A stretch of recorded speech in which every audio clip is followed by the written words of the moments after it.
በሁለት ዜናዎች መቼላችኋለሁ እስከ መጨረሻው አብራችሁን ቆዩ። አጠራጠራ አድርጌ ላቅርብላችሁ። ዛሬ ኢራን በቀንም አላረፈችም። እንግዲህ በዚህ ሰዓት በርካታ ሚሳኤሎችን ወደ እስራኤል እያስወነጨፈች ትገኛለች። በዚህም የተነሳ በሶስት የእስራኤል ከተሞች የሳይረን ድምጽ እየጮኸ ያለ ሲሆን በቴል አቪቭ አካባቢ 3 ፍንዳታዎች እንደተሰሙ እየተነገረ ይገኛል። ይህንንም የእስራኤሉ ቻናል 12 ነው እየዘገበው። በሁለተኛው ዜና ደግሞ የእስራኤልን ጥቃት ይመለከታል። በዚህ ሰዓት የፋርስ የዜና ወኪል እንደዘገበው ከሆነ በደቡብ ፓርስ የነዳጅ ተቋማት ላይ ያነጣጠረ ጥቃት ተሰንዝረዋል። ፍንዳታዎችም እንደተሰሙ እየዘገቡ ይገኛሉ። የጥቃቱን አይነትና የደረሰውን ጉዳት ምን ያክል እንደሆነ እስካሁን ድረስ ግን የተገለጸ ነገር የለም። የእስራኤል ሚዲያዎችም ሆነ በእስራኤል ባለስልጣናትን በኩል በዚህ ጥቃት ላይ ያነጣጠረ መግለጫ እስካሁን አላወጡም። አዲስ ነገር ሲኖር አደርሳችኋለሁ።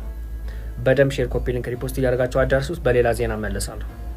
በድጋሚ በሶስት አዲስ ዜናዎች ተመልሻለሁ። እስከ መጨረሻው አብራችን ቆዩ። አጠራጠር አድርጌ ያቀርብላችኋለሁ። የኢራን ሀገር ውስጥ ሚኒስትር እንዳስታወቀው ከሆነ 12 ሚሊዮን የኢራን ዜጎች ለማንኛውም ድንገታዊ ወረራ ዝግጅት እንዲያደርጉ እንደተደረገ እየተናገሩ ይገኛሉ። እንግዲህ ከ97 ወይም ደግሞ ከ98 ሚሊዮን በላይ ዜጎች ያሏት ኢራን ከዛ ውስጥ 12 ሚሊዮኑ እንዲዘጋጁ እያደረጉ እንደሆነ እየተነገረ ይገኛል። ለድንገታዊ ወረራ ማለት ነው። ከዚህ ቀደም 7 ሚሊዮን ወጣቶቻችን በ7 ቀን ውስጥ ወይም በአንድ ሳምንት ውስጥ ማስታጠቅ እንችላለን ሲሉ ነበር። አሁን ደግሞ 12 ሚሊዮን የኢራን ዜጎች እንዲታጠቁ ሳይሆን ዝግጅት እንዲያረጉ እንደተነገራቸው ነው እየተነገረ የሚገኘው።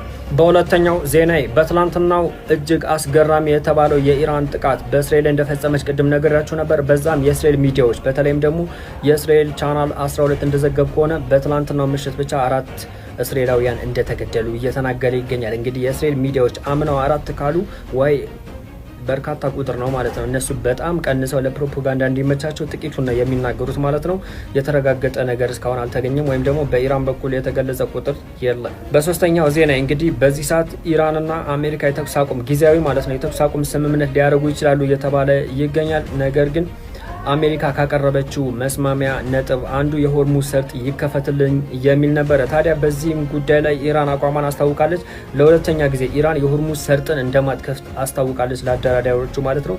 በዚህም የተነሳ ምናልባት ድርድሩ በዚህ ምክንያት ሊበላሽ ይችላል፣ ወይም ደግሞ ሌላ የሚስማሙበት መንገድ ሊፈጠር ይችላል።